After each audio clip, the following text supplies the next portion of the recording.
பணத்தில் செய்யலாம், உனக்கு இதெல்லாம் நாங்கள் செஞ்சு தரோம்னாங்க.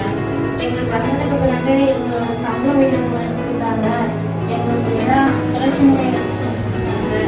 அதே மாதிரி இப்போ எங்களுக்கு ரெகுலராக வேலையும் வாங்கி கொடுத்தா கொஞ்சம் நல்லா இருக்கும்.